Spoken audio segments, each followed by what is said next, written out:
Perhatikan pernyataan berikut. Batu bara banyak digunakan sebagai sumber energi dalam jumlah besar karena memiliki kelebihan yang ditunjukkan oleh angka.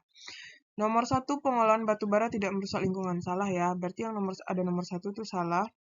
Teknologi penambangan batu bara sudah dikuasai dengan baik, betul. Persediaan batu bara melimpah, enggak. Biaya persatuan energi yang dihasilkan batu bara lebih murah, iya benar.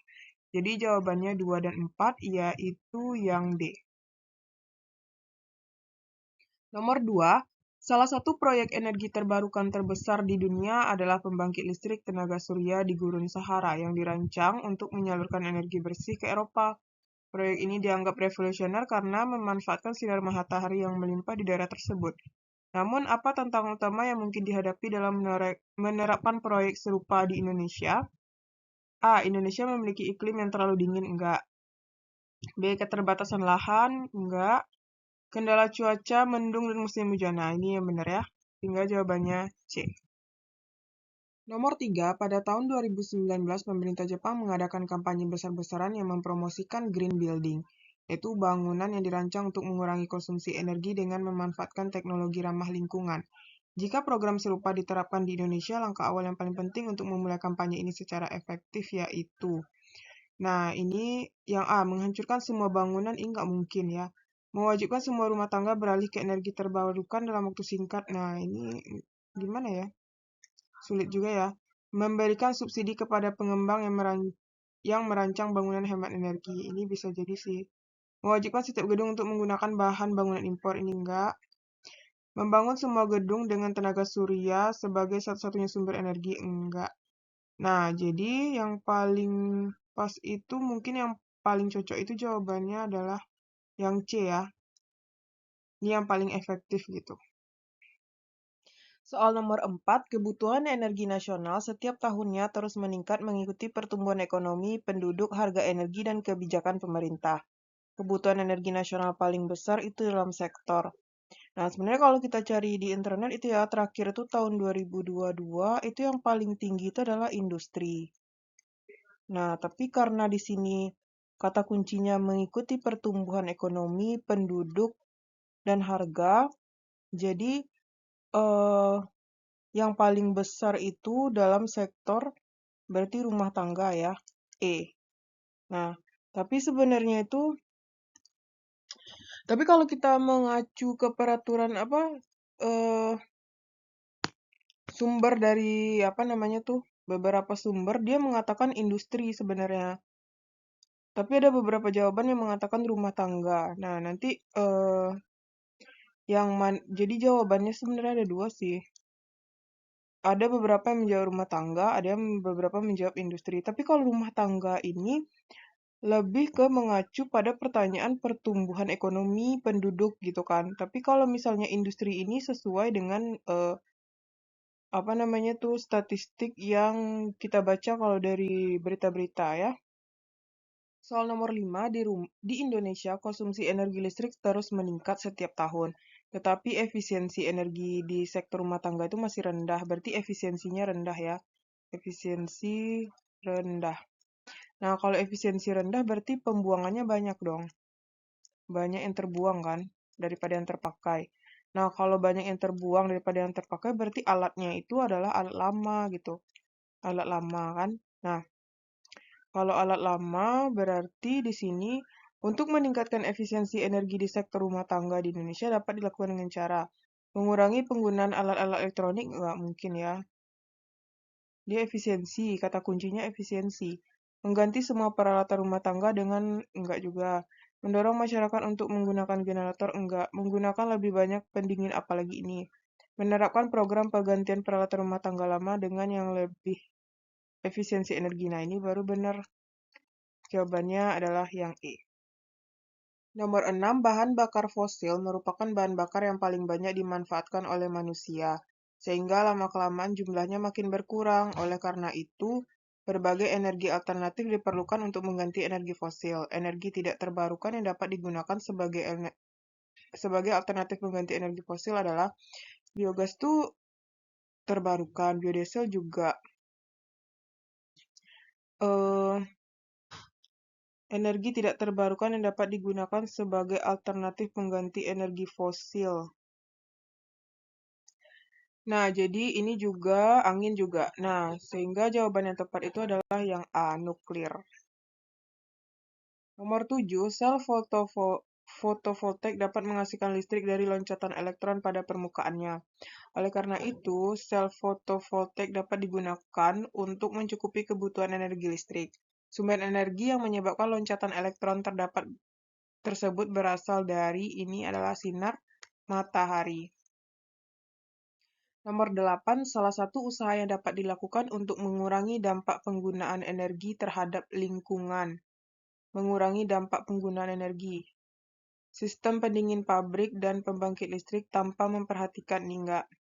Mengalihkan daerah pertambangan ke daerah perkampungan warga, apalagi ini ya. Mengalirkan limbah ke sungai. Ini parah nih. Menggunakan teknologi yang canggih dalam kegiatan industri bisa menggunakan teknologi pada cerobong asap untuk meminimalisasi emisi gas asam. Dia salah satu usaha yang dapat dilakukan untuk mengurangi dampak penggunaan energi terhadap lingkungan. Tapi kalau canggih ini nggak spesifik tentang apa ya. Berarti yang paling tepat itu yang E. Menggunakan teknologi pada cerobong asap untuk meminimalisasi emisi gas asam. Ini kan lebih kelihatan ya, apa namanya tuh, hasilnya gitu.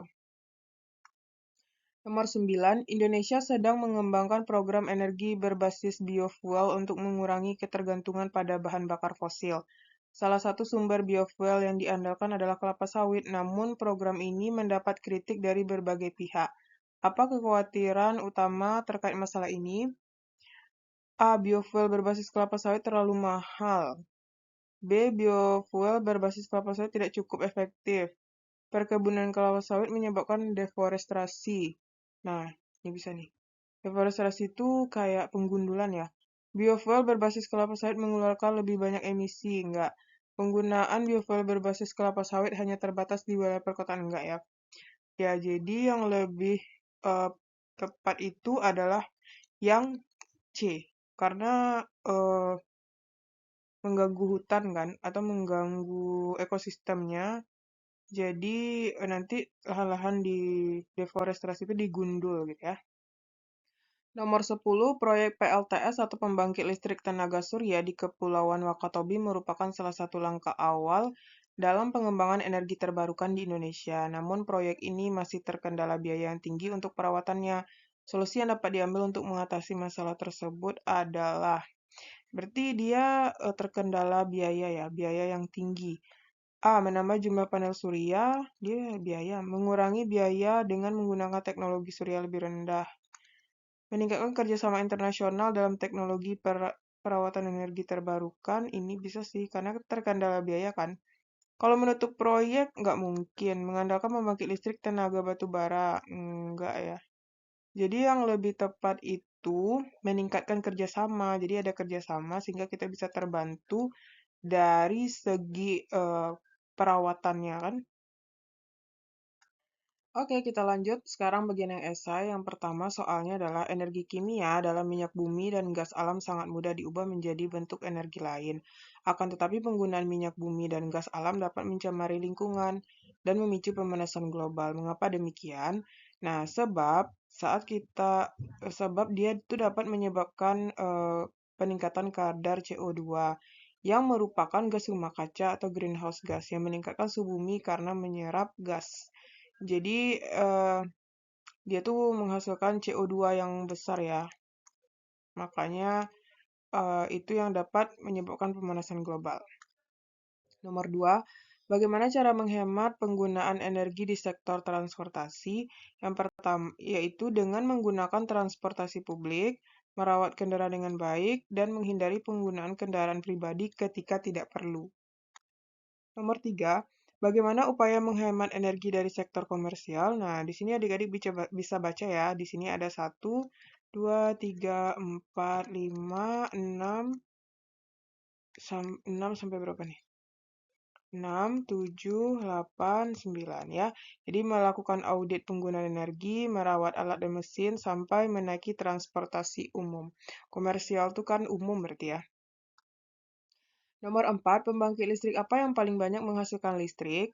Nah, pembangkit yang banyak menghasilkan listrik itu adalah PLTU, di mana yang menggunakan dia batu bara sebagai pembangkit listriknya dan yang paling banyak menghasilkan listrik di Indonesia. Apa yang mengakibatkan pembangkit listrik tersebut banyak digunakan? Karena dia itu banyak dihasilkan di Indonesia kan. Nah, karena ketersediaan batu bara yang melimpah di Indonesia serta PLTU memiliki efisiensi yang tinggi dan bahan bakar yang terjangkau gitu. Oke? Nomor 5, salah satu upaya untuk menghemat energi dengan mengurangi subsidi energi yang diberikan pemerintah. Bagaimana tanggapanmu terhadap pernyataan tersebut? Ya, bagus. Berarti, jadi kan kalau misalnya disubsidi semua, berarti kan banyak orang makai, jadinya merusak alam juga kan. Jadi, bagaimana tanggapanmu? Ya, bagus berarti. Bagaimana hubungan pengurangan subsidi terhadap penghematan energi? Jadi, kalau kita mengalihkan subsidi bahan bakar fosil ke pembangunan energi terbarukan, serta memastikan subsidi tepat sasaran untuk masyarakat miskin dan rentan. Selain itu, menghemat energi secara individu dengan menggunakan peralatan elektronik efisien, memanfaatkan cahaya alami, dan mengoptimalkan penggunaan listrik yang juga penting. Jadi hubungannya itu pengurangan subsidi, kalau pengurangan subsidi itu menjadi lebih besar, jadi penghematan energi juga besar. Jadi hubungannya itu adalah sebanding gitu. Oke?